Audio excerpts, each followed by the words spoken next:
and welcome back to the channel. Today I want to try something just a little bit different. I want to start a series where we go over like an iconic RC car. So something that's stood the test of time. So I thought about it pretty hard. Like, what do I already have that might be considered iconic? And actually I came up with a couple of options, but I wanted to go ahead and go with one that's kind of near and dear to my heart.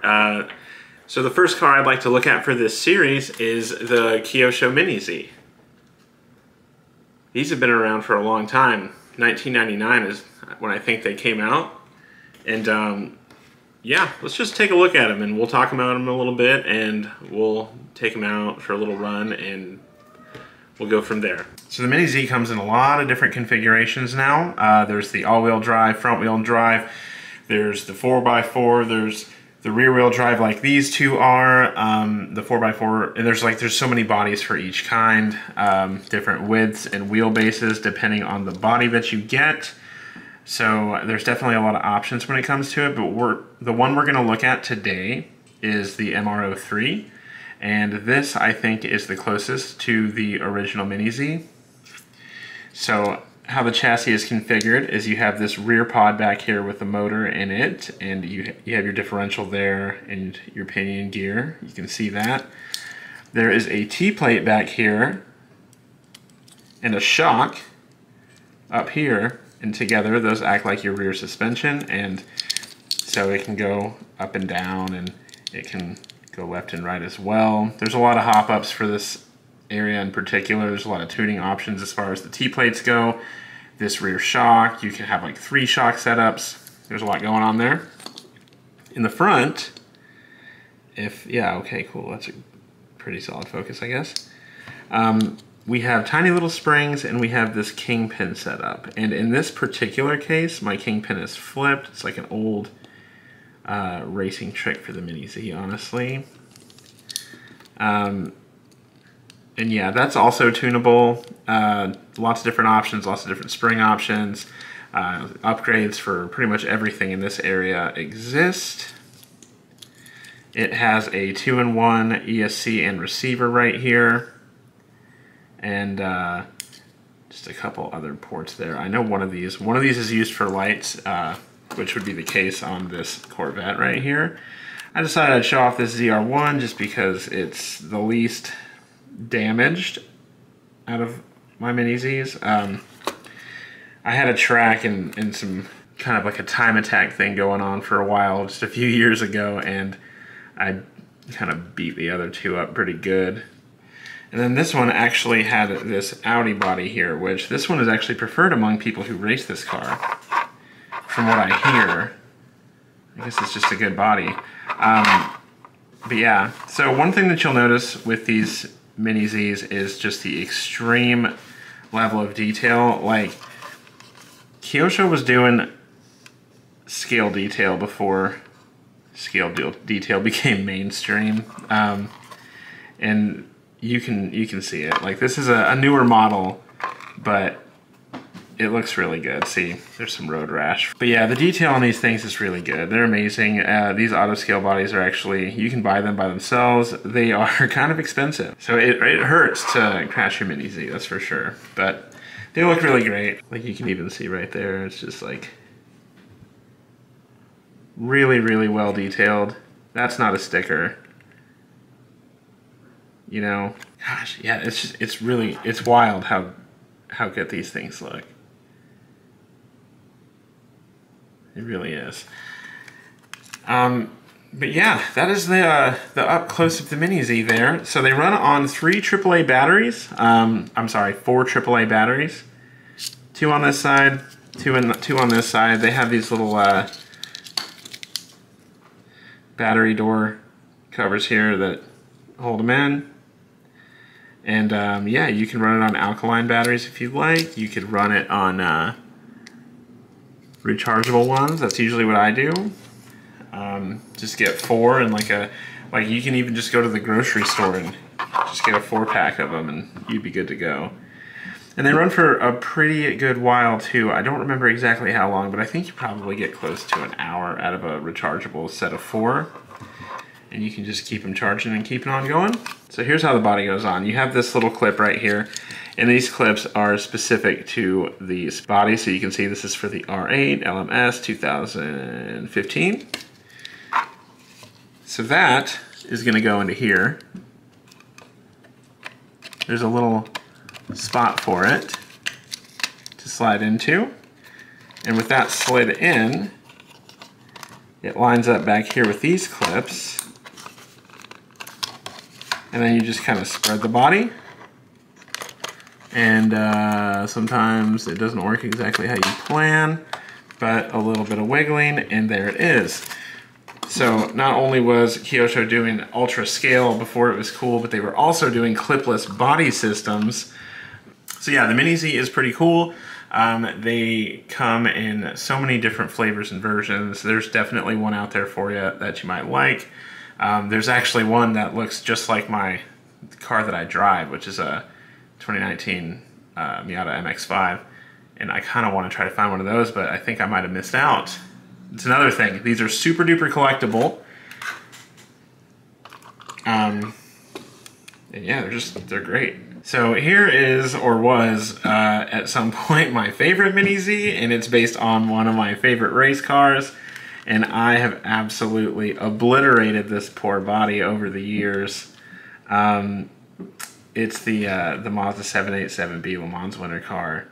And yeah, it's a really, really cool car.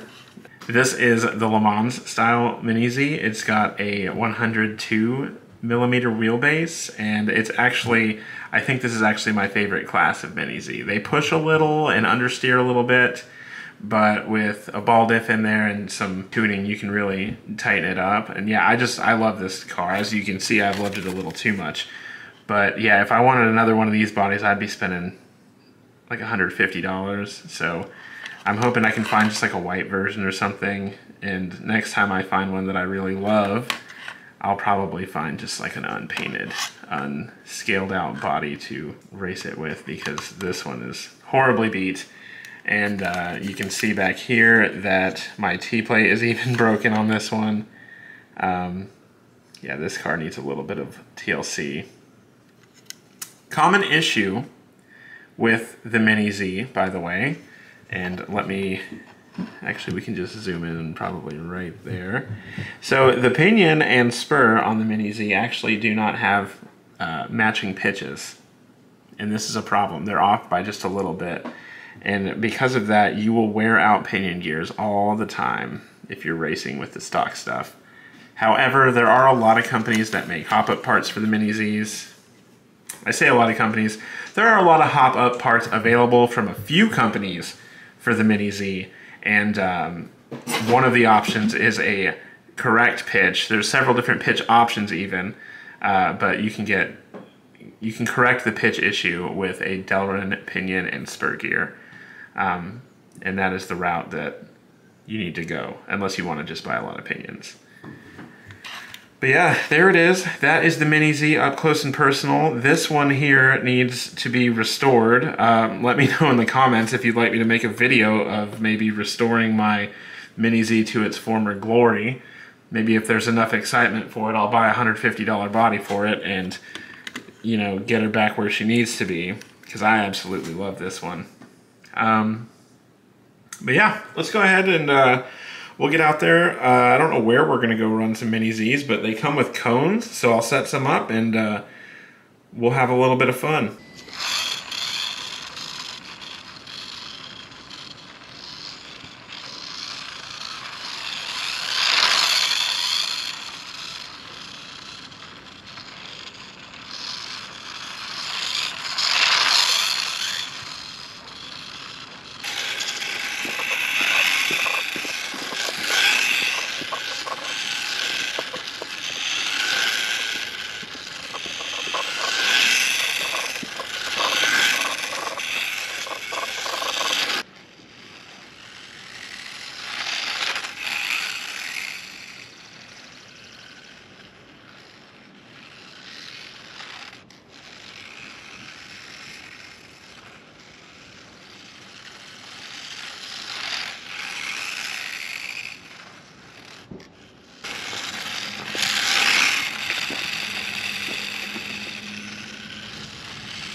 Definitely not slow.